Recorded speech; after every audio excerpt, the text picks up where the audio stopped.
morning, good afternoon and evening. You have tuned into the information session of the 2024 Food Systems Innovation Challenge. My name is Mirjam Troost and I work in the WUR Student Challenges team of Wageningen University and Research in the Netherlands. Today, I will guide you through the characteristics of the challenge and explain you how as a student you can participate. Furthermore, I will introduce you to 3 speakers that will explain the concept of food systems and how you as a student can contribute to food systems transformation. A warm welcome to our speakers, Thais Vieira, Svante Helms, and Judith Wafula. They will give you several examples of topics that you can touch upon in the project that you sign up with for this competition. Let them inspire and inform you. But first of all, I will give you a bit more information on the student challenge itself.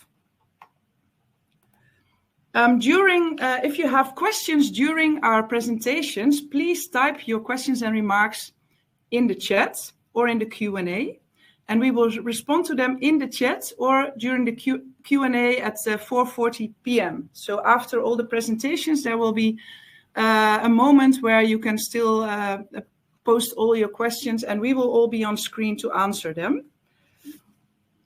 There will also be polls appearing on your screen, so we really want to invite you to participate in them, and it's fully anonymously, so nobody will see what you pressed, and we are very curious about it. So first of all, I want to tell you a little bit more about the challenge itself. So this is a summary. We invite teams of 2 to 5 students that will be selected from the participating university, and I will get back to that later. It's a project-based challenge, so we ask you to design and also implement at the same time a food systems innovation in your own surroundings. And we want you to link it to the national pathways to sustainable food systems. And luckily, we have a speaker today that will tell you more about the national pathways, and we will also share a link on those pathways, so you can check it out yourself. The deadline of handing in a concept note and to register is the 11th of March, so we still have some time to think of the brightest ideas. We will announce the selected 18 teams on 16th of April. And then from then on, all the teams will start working and they will receive seed funding of up to €2,500 to really implement your ideas. We will organize mentoring for you, and we will certainly also organize workshops. Then the finals will be on the 30th of September in Wageningen in the Netherlands. And we aim to invite 1 student per team to come to the Wageningen campus to pitch the ideas of the team. So it's really a competition. There will be award money, and we will give exposure to the winning team at either the World Food Forum event in Rome in October or at the COP29, that's the climate summit in November. Furthermore, you also have the chance after the challenge to apply for a spot in the Youth Food Lab 2025, which will start in February 2025. The Youth Food Lab is an incubation program that Wageningen University and Research is organizing together with student organization IAAS and with the World Food Forum of FAO. So let me introduce you to our partners. Wageningen University and Research is organizing this challenge together with the Netherlands Food Partnership. The Netherlands Food Partnership is playing a convening role in strengthening relationships and networks between partners from the Global South and the Netherlands. And they provide linkages and knowledge access to all agri and food organizations, from farmers to consumers. So this is our partner in the challenge. But furthermore, we are very happy that we are so pleased to partner up with 8 other universities, and you see the list of universities on the screen. We partner with Lukenya University in Kenya, with Wollo University, Ethiopia, University of Abuja, Nigeria, University of Ghana, Makerere University, Uganda, Esalq-USP, Brazil, Anton University in Suriname, Kathmandu University in Nepal, And I want to warmly welcome all the coordinators that are helping us establishing this program at those universities. And of course, also a warm welcome to all the students from these universities that are here in the session with us today. Support partners are the student organization IAAS and World Food Forum, Youth Food Lab that I mentioned before. And we also get support from the Wageningen University Fund and the Wageningen University and Research knowledge-based program on food and water security. Thank you very much. So how can you apply? You can either apply with a team. A team should be from a participating university, and we invite 2 student teams per partner universities. In the end, will be selected to enter the challenge in April. Every team will have 2 to 5 students per team. You can mix your team, so from different universities, as long as at least 2 of the team members are from the participating university. And I've had this question before, so maybe you are also wondering, if you mix your teams with different universities, you can also go outside from the participating universities. So for instance, if you are a Wageningen University and Research student from Sri Lanka, and you want to mix your team with students in Sri Lanka, that is possible. At least 2 of the team members should be on site. So in the before mentioned example, at least 2 of the team members should be in Sri Lanka, since this is a project-based challenge, and we really want you to do the job during the challenge period from April till September. So there must be students on site that can do the job on the ground. We invite bachelor, master, and recently graduated students. Recently graduated students means that you graduated not earlier than the academic year 2022-2023, and there should be a maximum of 1 recently graduate per team. So this is if you want to enter the competition with a team, but there's also a possibility, but that's only for the students from Dutch universities of applied sciences, to apply to register as an individual student. You can register with stating where you study, which study program you do. We want you to write a short motivation, and then we will match you with one of the teams in either maybe Brazil, Ghana, maybe Uganda. So there's a separate registration form for that, and I will get back to that after we hear the speakers. So any questions, put them in the chat, please. So without further ado, we invited 3 speakers, and please pay attention because they will inspire you in topics that you could bring up for your own concept notes. First of all, I want to ask Thais Vieira from Esalq-USP to appear. Hello, Thais. It's very nice that you're here with us, and your university is also one of the participating universities. So we are happy you are here, and I want to give the floor to you. Thank you. Hi, everyone. It's so nice to be here presenting this challenge, a new one. So I will present myself. I am a professor, I am an agronomist, and I work on food science at the University of São Paulo in the College of Agriculture in the country. We are not in São Paulo city, but in a small village, such like Wageningen and Amsterdam. So, and now, since January from last year, I am the Dean of the Esalq, is the Agricultural College of University of São Paulo. But today I am here to talk about challenges, the challenges we have been faced along the development of the humanities. So, looking back at the history, I have a question for you. Did food shape the civilization? What do you think? Yes, yes. This inscription in a cave in Valencia, Spain, south of Spain, in the Mediterranean region, shows the search for food by hunting. And eating changed over time from the hunting and the consumption of plants and raw materials for survival only until the beginning of the agriculture more than 10,000 years ago. So the world as we know it today has been shaped by our relationship with food. Food has always acted as a catalyst for the social transformation and all the stratification of society, the division of labor and professions, and the industrial development, the military conflicts, the geopolitics conflicts, and the world economy. All these have been based on the food development.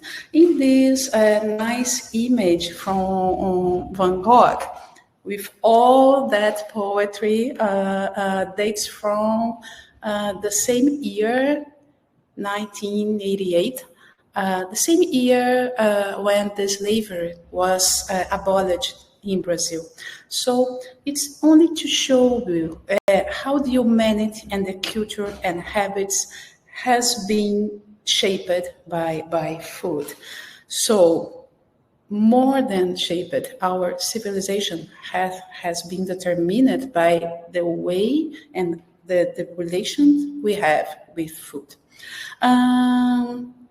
So the organization of cities, as we know today, has its roots in the way we produce food.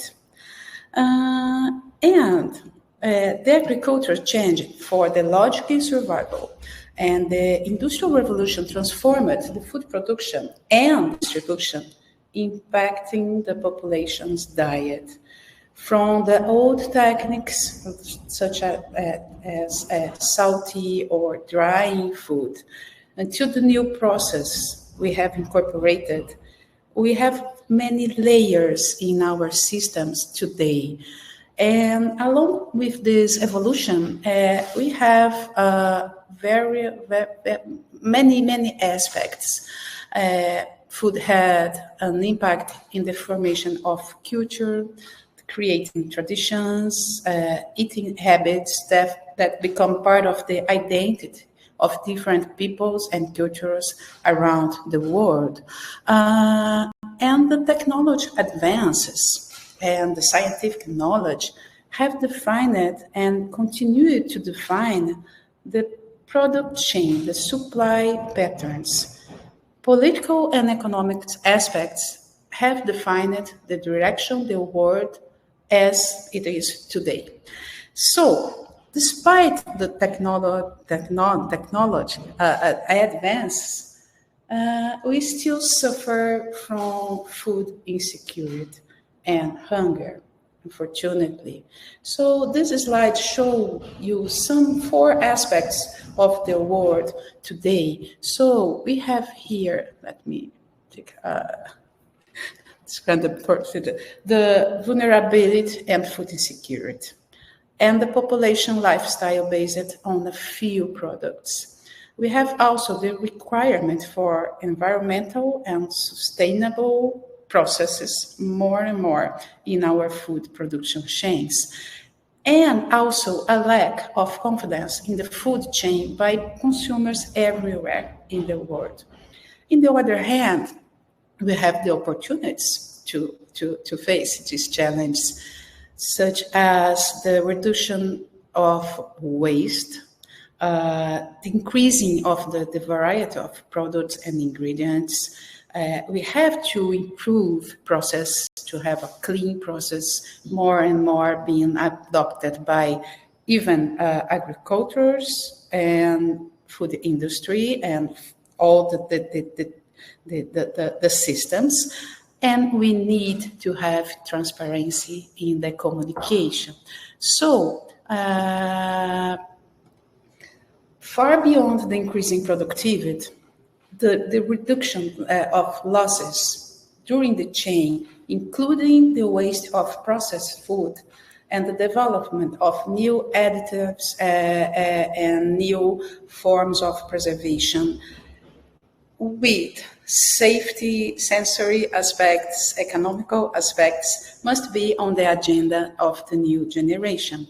And these slides, it's only a picture from FAO to show you how important is the waste today. And it's important to note too that there are differences in developed countries and even in countries like Brazil. The waste of ready-to-eat products is increasing now.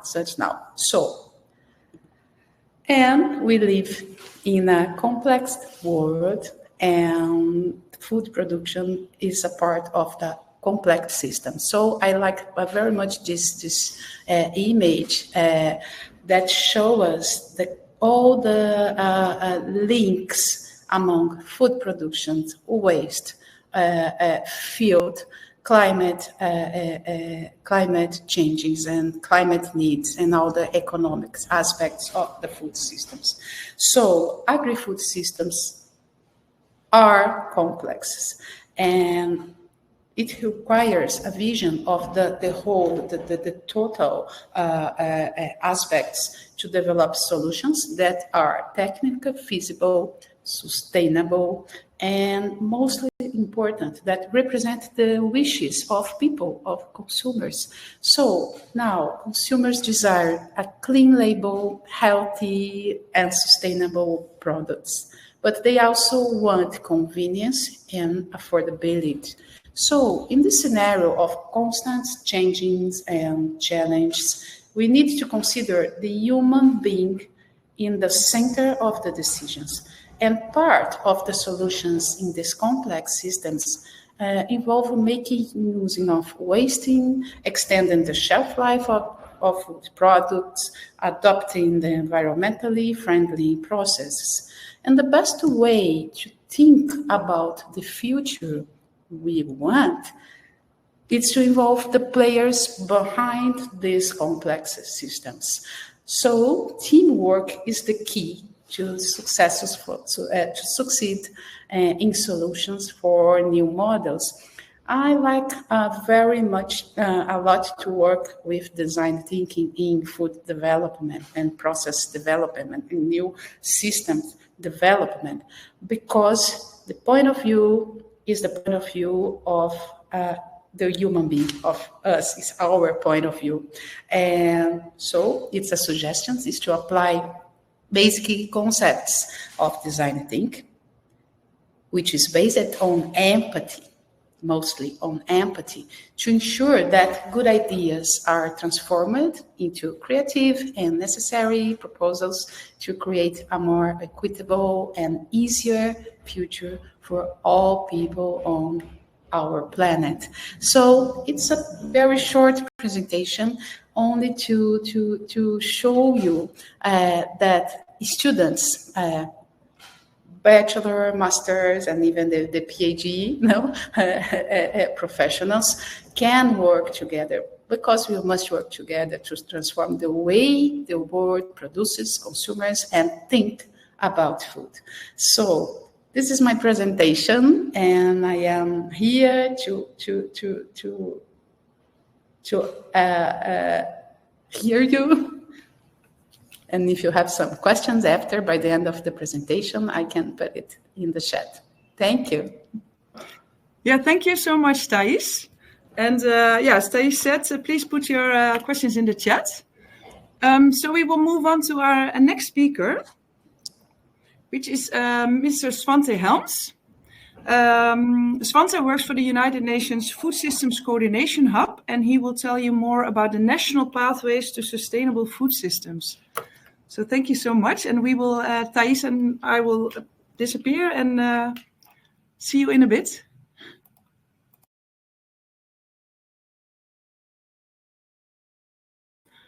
Svante, I think your microphone is not on yet.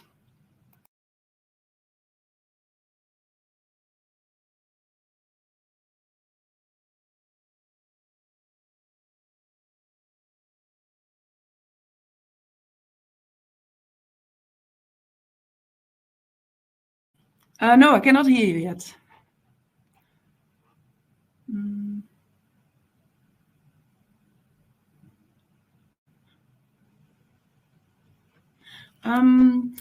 I see that you have your microphone on in the system, so it should be something in your laptop.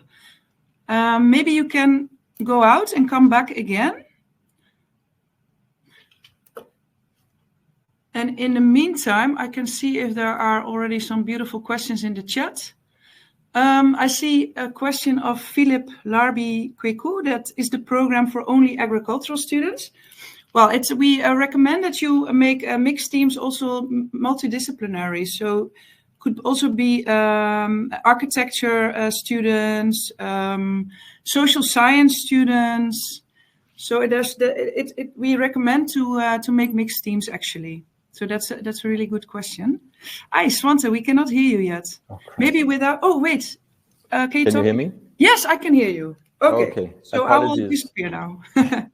The floor is yours. We had such a great test and everything worked perfectly fine. And here we are live. And, we that's live. That's live. That's just how it is. But we managed. Chaos. Okay. Thank you. So, good afternoon, students. First of all, welcome to this challenge here. And I just want to say that this is such a fantastic opportunity.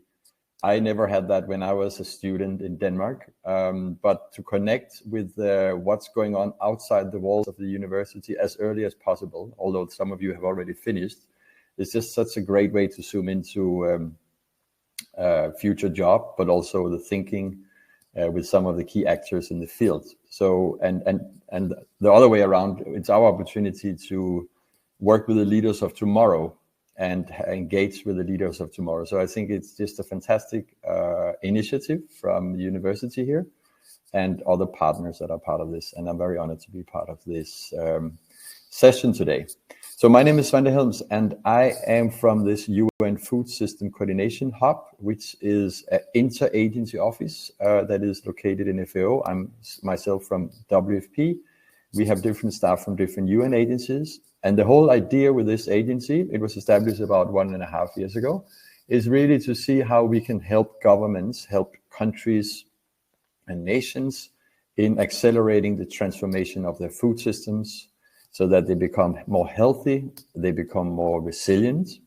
We have all these crises after crisis nowadays, so resilience is key, and also that they're more equitable and they're more sustainable. So that's why we have been established. And I can give you a bit more info on what we're doing here. And then I want to dive into what matters more to you. Let me see here. I change. Here we go. Okay. So here is just very briefly the structure of this coordination hub. We have 6 work streams, and I'm leading the top one, as you can see, the implementation of the pathways. So essentially, we have 2 functions. One is that we have an advisory functions to governments in terms of how can they set up their national pathway, how can they update it, also how can they operationalize it, integrate it, and bring it to life out in the field and among all these players that are out there in the food system. And secondly, we have a role when it comes to all these different actors that are there to help governments. So you have UN agencies, you have civil society, you have universities, you have private sector, you have alliances, and you have a whole plethora of different actors that want to help the governments. And how can we best help them market their offer and connect them with governments? So these are the 2 key roles that I am working on. And I thought the first thing we should look at is these national pathways. What are they? So we have, perhaps we should start by thinking about what food system is. Food system is a very broad area. It's not just agriculture, it's also health, it's also climate mitigation, adaptation, it's employment, it's digitization. It's really a gambit of things. And in most developing countries, more than half the population are working in food systems. But we don't have a Ministry of Food Systems, right? We don't have a Minister of Food System. We don't have food system plans. but we have plans from different sectors, agriculture, health, etc. So we are trying to push a policy area here without an institutional home. So we need some instruments to do that. And one of the instruments is the national pathway, a plan that is really embracing food systems. And we have some other instruments. So the food system plan, you can see that 126 countries have already developed this, and about 15 of them has already updated them. They developed them back in 21. And it's really a planning instrument for governments to help transform their food systems. We are very interested in going from planning to action. So we need these plans to be implemented and brought to life out in the most remote fields in each and every country. So to do that, we need to have the pathways to be implemented. So they require an action plan where you have you will find the pathways on the websites that you can see there, but often the government has an action plan, and you should actually ask them for the action plan, because here you can see who is going to do what, which ministry is going to do what's going to be the role of UN agencies and others. There is a timeline and a budget. So that gives you a sense of what's really rolling in the country that you're working in. These pathways, they have an action plan, but more importantly is we want them to be implemented. So implemented into the national laws and policies, and even more important, in the sector plans. So the Ministry of Agriculture is picking it up, the Ministry of Health is picking it up, the Ministry of Environment, etc. And they start implementing the priorities from the pathways into their sector plan, their 5-year plan. So you can see some figures here from a survey that was done some month ago. So 67 countries, percent of the countries that have a pathway already start implementing them through sector plans. Another thing of taking notice of here is I don't know if you can read, there is actually some text in kind of light gray. Try to see if you can read that as well. 70% have what is called a governance structure. So that means you have typically a task force or a committee that is, it's all about moving the food system agenda forward. And they have representatives from various ministries and donors and UN agencies, etc. And that is a good, let's say, a good entity, a good agency to be aware of and potentially connect to. And there is a number of other data you can see there. For example, 50%, that actually means that 50% of the countries are doing the dialogues. And I'll get back to the dialogues as well. Okay, so I thought I would give you some resources. I think Miriam has already shared a link to where you can find the pathways. I don't know if it's the same or not, but if you click here, you will come to our website. And on the website, there is something called Dialogues and Pathways. And here you can go and find the pathway of the country you're working in. If it has been developed, it will be here. If you click on the link that is there. Sorry, I'm just going back here. We have food assistance gateway. Miriam, I don't think I can take the screen, right, and show live. I don't think I can do that. No, you cannot. No. But I shared the link in the chat. So okay, that's fine. Okay, well then I'll just verbally go over it. So, get to know your pathway.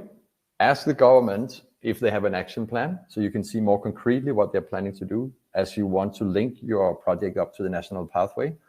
Then you may even think about, would it be possible to work with some partners in this project? So we have, if you go under this food systems assistance gateway, you can find there's 28 partners. So it's 28 organizations, it's alliances, it's food system coalitions, it's NGOs and others who are presenting what is their offer to governments in terms of food systems by different thematic areas. So you can look there, and it's just a one pager. We want to keep it short and sweet. But you can have a look there and see if there are any partners that are doing more or less what you are doing. And there is also a link to a focal point within these different agencies, and you can reach out to. And similarly with these food system coalitions of actions, it's called coalitions, food system coalitions, which is, we have 28 of those. And these coalitions are different partners that have come together to support governments on different thematic areas.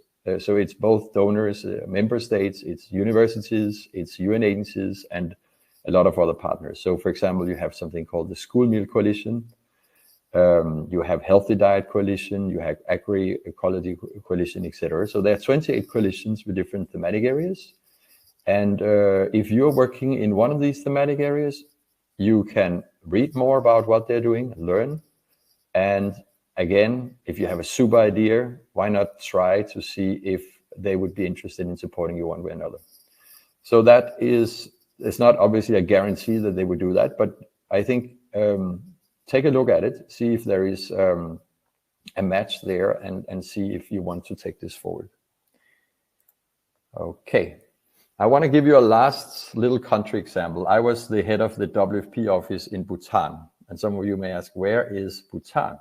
So Bhutan is a little country south of Tibet and surrounded by India. And I was there. And I just want to give you a little flavor of the power of food system dialogues, because it could also be something you could consider as a project. So I'll give you a little story from Bhutan here. First of all, these dialogues, which has been carried out in all of the 126 countries back in 2021 as part of the preparation of the pathway. So the dialogues is sort of the consultations, the planning process that has been carried out. And in Bhutan, it was carried out in 3 times in the provinces and 1 time nationally.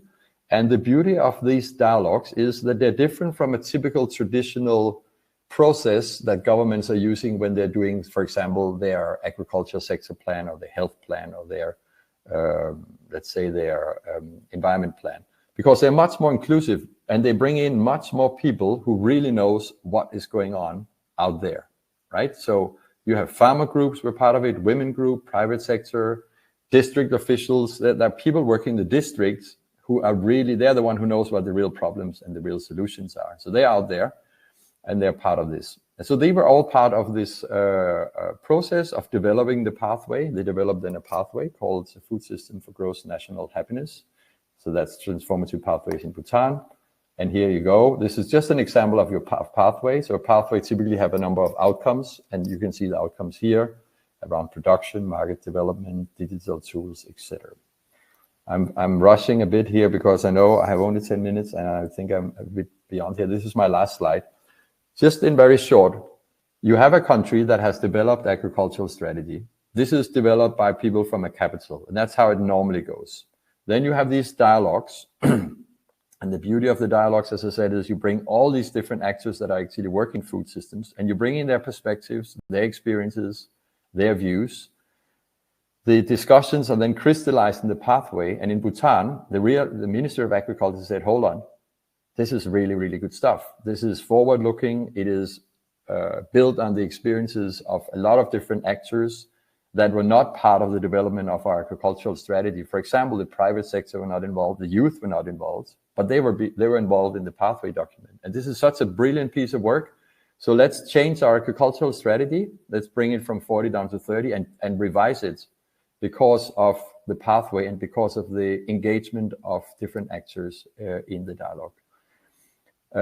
So I will leave you with this one. It's an example of innovation. Countries, 50% of the countries since 2021 has continued these dialogues, and see the dialogues as a strategy planning process, a way to bring in all these different actors to enrich the basis on which the countries should do their plans. So some of the countries may want to update the dialogues, which you can contribute to, or they want to localize the dialogue, so they make sure that the provinces is also integrating some of the priorities of the pathways, or they want to green the dialogues, for example, or they want to make them more healthy. And this could be something you could consider as well. So thanks again for this opportunity here, and happy to engage again with you during our Q&A session. Okay, thank you so much, Svante. And we will make sure after this session, we will send an email to all the participants and the people that registered So we can also add the links to where you can find partners, maybe in your country, that Swante mentioned. So we'll put that in the email for you. So we will move on to our third speaker, which is Judith Wafula from Lukenya University in Kenya. And we are very happy that they are also participating university in this challenge. We worked with Lukenya University already for 2 years. Since 2 years ago, a student team from their university participated in our climate adaptation in food systems challenge. So Judith, if you can on your video and your microphone, and the floor is yours. Hello. So I will disappear now and see you in a bit. Thank you. Thank you. Hello. This is Dr. Judith Wafula from Lukenya University. I'm happy to be part of this presentation today. Now, on my part, I'll be able to give some of the stories that have been success stories that we have had in relation to Food Systems Challenge at Lukenya University. First of all, Lukenya University is situated on the southeastern part of Kenya, along River Athi, about 2,100 acres of land, close to very wonderful natural resources like Yatta Plateau, and then there's a national park called Savo East National Park, and we have various schools, education, social science, agriculture, technical studies and natural sciences. We also have business and economics and health sciences. So we programs range from certificate level to degree level. Now we use all this to be able to reach out to our communities. We develop various programs and projects that we can be able to reach out to our local community with. And some of these include our tree program, where we are mitigating climate change. We've reached out to schools. We use the provincial administration in the country. The county government is also working together with us to ensure that all these plans that we put in place succeed. So we donate trees. Right now we are targeting 10 million trees within 10 years. And we are working together with the Mama Doing Good, which is the office of the First Lady in the country. And we believe that we'll be able to succeed. We have a green philosophy. And in this, we are as we do the tree growing, we are encouraging people to actually grow trees, not just plant. And we also have a seedling farm that is where we are doing some trees to be able to distribute to the community, but we're also encouraging the community members to establish tree nurseries so we can be able to get trees from them, as we are targeting 10 million trees. So it will be some form of business. That's a way also of supporting the community. Now, in line with what we do, of course, we support students to be able to come up with projects. And among our examples, we have a team of students that took part in King Innovation Challenge. That was in some years back, that's 2021. And they managed to be among the top in the world. There's a hydropan team made up of that had 5 students. So this is an example of a project that actually made it. And also it made it even up to the World Food Forum, where we had one of the students representing the team at World Food Forum last year, 2022, where he attended the World Food Forum and represented them in that project. So what was the problem statement for them? So this is just an example to help you also think about other projects that you can be able to do.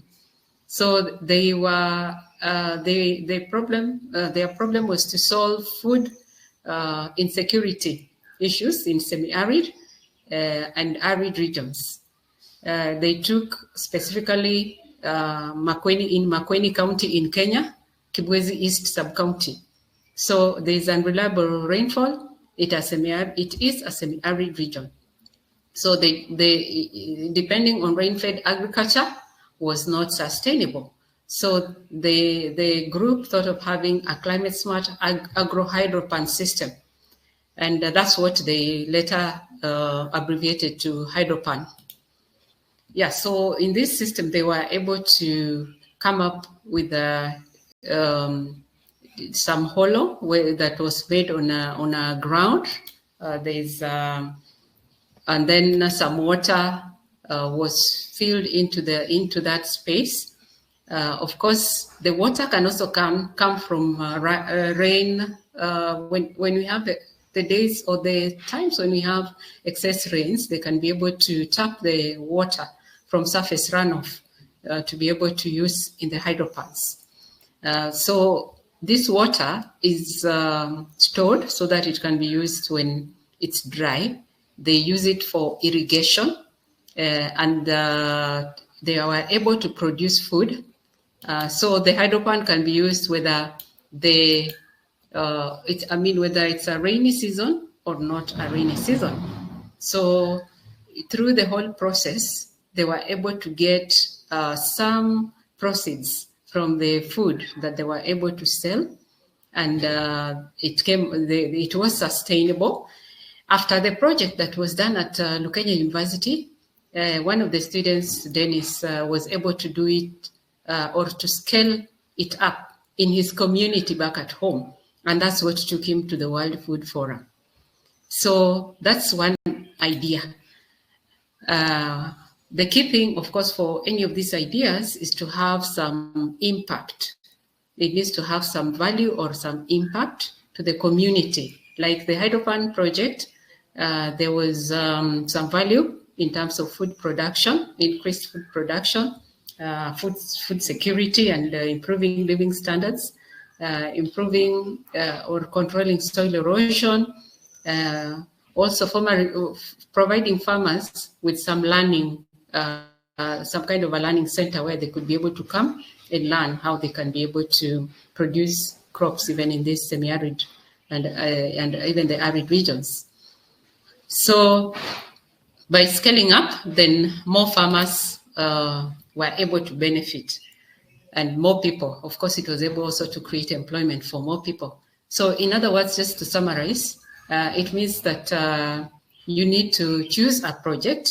In choosing a project, you have to identify a problem that needs a solution in your locality. And of course, connected to the national pathways, you've been told about that. You've been told about getting ideas that can be able to transform. They should be able to transform the community. So you should be able to transform that good idea into a proposal. So choose that one best idea that you can be able to transform into a proposal, and then build your innovation around that idea. So, and that idea, of course, should be achievable by September 2024, because the project has a timeline from which it will be assessed. So in that case, then it needs to be able to have that time limit. So I urge each and every one of you to just go for it. There's an idea you can be able to transform into a proposal, as you are told by Thais. So you need to go for. Thank you very much. Thank you so much, Judith. It's really a pleasure to work with your university and to work with your students. So hopefully a lot of Lukenya University students will apply for this challenge. So you touched upon already your choice of project, and I want to tell you a little bit more about it. So I will continue with the slides. So Judith will be back for the Q&A in a few minutes. So what's next? We've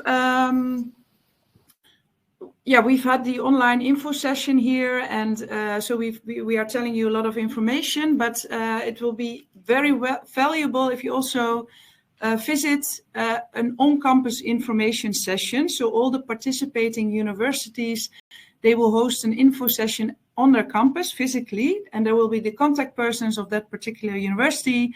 There will be some speakers. It will also be an opportunity to meet other students at your universities, because maybe you have an idea and you want to get some team members also enthusiastic and build your teams there. So you see a list of all the information sessions. We will also mention that in the email that we will send after this session. So, as said before, I will add also the links of Svante Helms about the national pathways, but we will certainly also include a list of the on-campus info sessions. It's regularly updated on our website, so you can also already find this list on the website. So the next step, after you decided, okay, this is nice, I want to participate, and you will visit your on-campus info session, then you can go to the website of Wageningen University and Research, to the FSE Challenge. So you see the link there, and maybe Mike can put it in the chat also.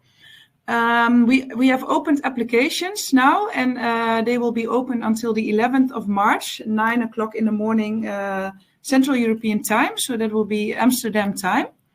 There are 2 registration forms, so don't be confused. I made a screenshot for the application form for Teams, so you can go there. You have to register all the team members, put in all the email addresses, put on which university you are representing. And then we will ask you to upload a standard format concept note. And that concept note, you have to fill that in and upload it with the registration. So that's very important. The contact person at your university can tell you more about it and go through it with you, because there are several ways of the different universities. They help you in different ways. So it's good to contact the contact person at your university with that. But in the concept note, you will state the problem. So exactly what Judith just explained. First of all, you have to identify a problem, and then you start working on the solutions, which will be a food systems innovation. We want you to also add a budget. So what if you are selected and you can start working on your innovation in April? How will you spend the seed funding that we will provide of up to 2,500? So it's very important that you also include that. And there should be a timeline also. Okay, in April, we start working on our innovation. How are we going to do it? What are the steps we are going to take? Because that's what we also look at while we are selecting the teams. If it's feasible, is it scale? Well, feasibility is even more important than scalability, because this is a first step, of course, and first step also in your careers on as entrepreneurs, or maybe you want to go further in research. But the planning is very important to include it in the concept note. So this is the registration form for teams. Then there's another form for individual students from Dutch Universities of Applied Sciences. So what we ask them is to write your name, your email address, the university in the Netherlands that you study at. So you don't have to be Dutch, but you have to study at the Dutch University of Applied Science, or a university of Applied Sciences.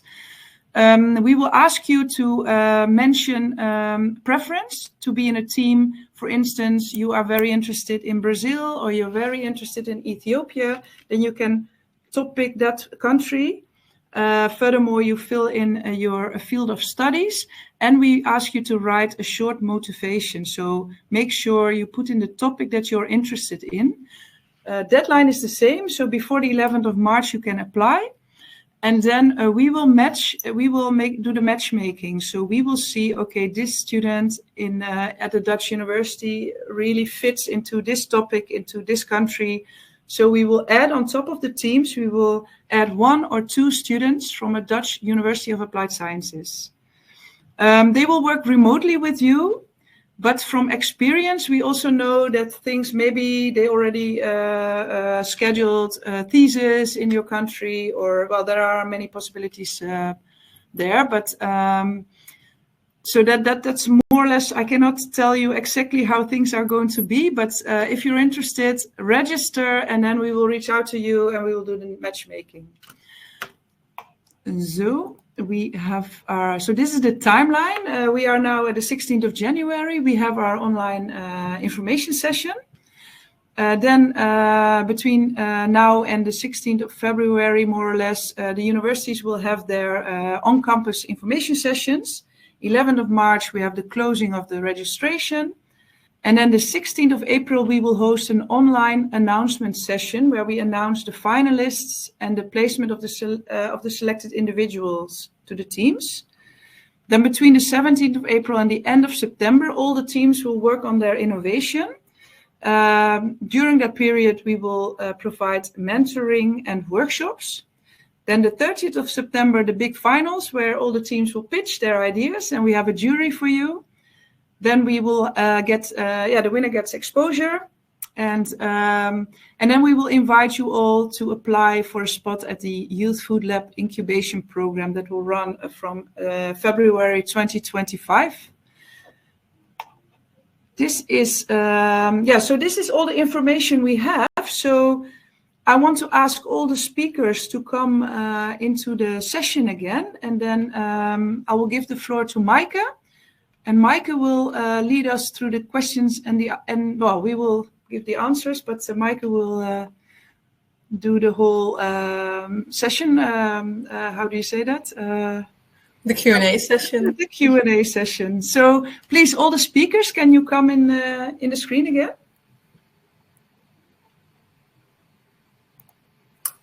Yeah, so first of all, I'd like to thank all the speakers for joining today and the very interesting presentations that you gave. I'll briefly introduce myself. I'm Maaike, and I'm a student here at Wageningen University, and I study International Land and Water Management. And I work for various student challenges and focus with Miriam on this challenge. And I'm very excited for the challenge to start. So now we will discuss all the questions that you have. So if you still have any questions, then please post them in the Q&A section or in the chat. So the first question that I have will be for Miriam. And we briefly already answered to it in the chat, but I think it's still good to clarify it. The question was from Marit, and it was about if you apply as an individual student from Wageningen, can you also be coupled to students in Wageningen? Okay, thank you, Marit, for this question. I also have a question for you. Do you mean that you would like to be mixed or meet other Wageningen University students that you can form a team, or are you interested to join individually another team, and not from Brazil or Ethiopia, but then from Wageningen University in research? Because I think for the first question, Maaike already put a reply in the chat. We really recommend you to come to the on-campus information sessions where you will meet other students that are interested in joining the challenge.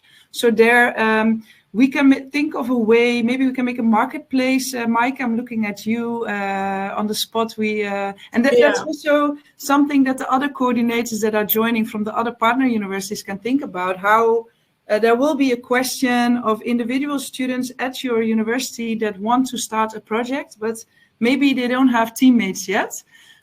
So at the on-campus info session, it will be good to make time for individual students to pitch their idea maybe, and then attract other students to join that team. So that's an answer to if it's about forming a team at Wageningen University and Research.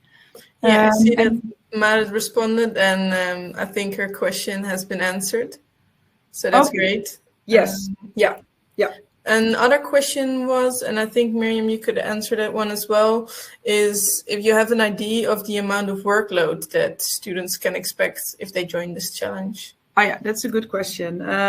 So we've been doing student challenges for 5 years now, and our average of time load is between 4 and 8 hours a week. So it depends a lot on on the team that you are on and how much effort you want to put and how much you want to win, of course, because the more time you spend, usually the more chance you have to win. So it's I would say between 4 and 8 hours a week. Okay, yeah, perfect. And then there was another question about the amount of funding that the teams will get. Yeah. So we will give funding once you start in April of up to 2,500. So it could also be less. The reason for that is that we are looking for impact partners at the moment in every country to provide the funding. And so that's why we ideally we would give every team 2,500 start. So we ask all of you to make a budget in the concept note of an amount of 2,500. But we cannot at this moment we cannot yet guarantee that we can give seed funding of 2,500. But we are surely trying everything we can, and there will be some funding available anyway. During the finals, the 30th of September, there will also be awards money available. Yeah, okay. And so then maybe the next question, which is then also focused on that, the grand finals, because then there's the question, will we have to fly out to the Netherlands for this final presentation? Yes. Oh, it's nice. All the questions are for me. It's. I hope some people also think of some questions for the speakers. Yeah. I invite you to do that. So for the finals, the 30th of September, we invite one student per team. So in your team, if you are selected, I think very soon we will ask you, okay, whom are you going to nominate to come to the Netherlands for the finals? And there will be funding available for that. And there's accommodation arranged. And we are at the moment also arranging an excursion program. So, but we only have spots or funding for one person a team. But you never know if the universities, if we can arrange things from funding through other sources. But count on one person per team to come to Wageningen to do the pitching. Yeah, okay. I sort of don't see any other questions for the speakers yet. So I guess I'll have to get back to you again, Miriam. And that's about the recordings, if the session is recorded. Yes, the session is recorded, and we will send it along with the email with the links to the registration form, national pathways. Yeah, so there will be one email with the recording. Yeah, and then there's also the question if the on-campus session will have a recording available. Well, we can ask maybe Judith or Thais, but ours at Wageningen University, well, I can tell you this, Nepal, Kathmandu University, they will host a hybrid session because since we are open to mix the teams, so Kathmandu University also approached universities at other places in Nepal. But yeah, in the Netherlands, it's very easy to come from Groningen to Wageningen for a physical on-campus. But in other countries, like Brazil, I think is also huge. So in Nepal, they decided to do a hybrid one. So that could, but I don't know. So we will communicate that with you if it is. You will find it on the website. But the one in Wageningen, we will not record it. And maybe you, Judith, do you have what are the plans for you? You have it tomorrow, right, at Lukenya University? Yes, ours is tomorrow at Lukenya University, Harris Mule Hall. It's going to be face-to-face. But depending on the need, we may have it hybrid because we can be able to send links to those who want to join up with students that are on session. So that's possible. Thank you. Okay. Hello. Yeah. And at Esalq, you have it hybrid. So okay, on the plan. And I understood that you still are on holidays in Brazil. That's why, we don't. More or less. So by the end of January, we'll have our in place meeting, but hybrid. So we can have other students from the University of São Paulo and not only from Esalq and other institutions too. And we'll share the link. Oh, that's really great. And for a student, if you are from another university and you are a bit sad that you cannot form a team, this is a pilot year. So we started with 9 universities, but we are planning to do this yearly, and then we will want to scale up. So there will be other universities also invited to participate. And then it helps if we already know students and staff at that university. Like we've known Thais for also, I think the last Food Systems Innovation Challenge was like 4 years ago. Judith, we known her university for 2 years. And so we are building up relationships. So if there are people from other universities watching, reach out to me to ask for 2025. Yeah, because it would be amazing to have more universities involved in this challenge. And then there's another question for Swante, and it's about how do the teams get in contact with the leaders of the national pathways in their country? Very good questions. I think we can unfortunately not give you the contact details of the conveners, because otherwise they would be bombarded from early morning to late nights.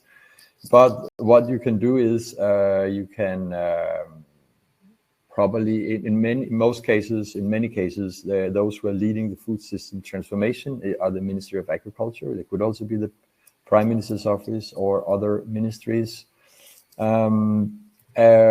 Perhaps when you look at the national pathway, you will see who has drafted it, and you can then reach out there. So you will have to reach out. I mean, that would be my first suggestion. And then from there, it shouldn't be that difficult to see which ministry, because that's the key question, which ministry has been led the development of this. And then you should see if you can get contact with those. Okay, perfect. And then there's the question for you, Miriam. Is there a specification on the specific area of innovation that we need to develop a solution for, like a specific team within the Food System Challenge? Yeah, if you go to the website, you see some themes that we put on the website.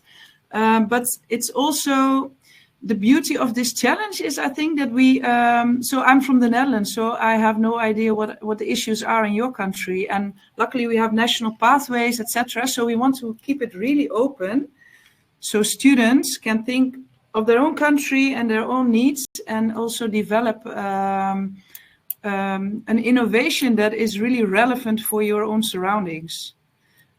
But on the website, you will see we talk about social inclusion. We think healthy diets is really a theme that is really important, because we can talk about people don't have enough to eat, but the quality should also be enough. There should be enough nutrients in the food. So there are a lot of projects that you can think of.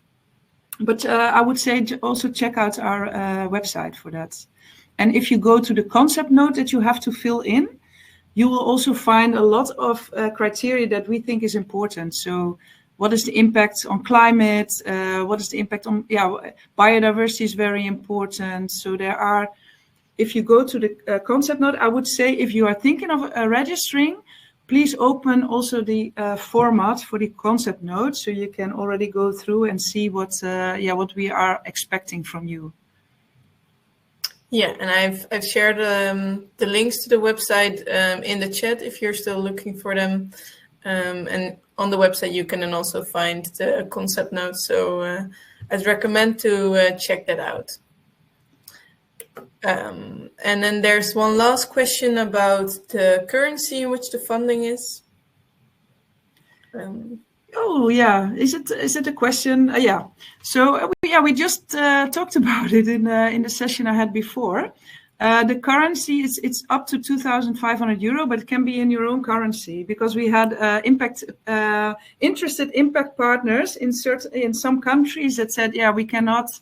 It's very difficult for us to get dollars or euros, but we can support in local currency, and that's fine. So That is, it will be in local currency or in euros. Yeah.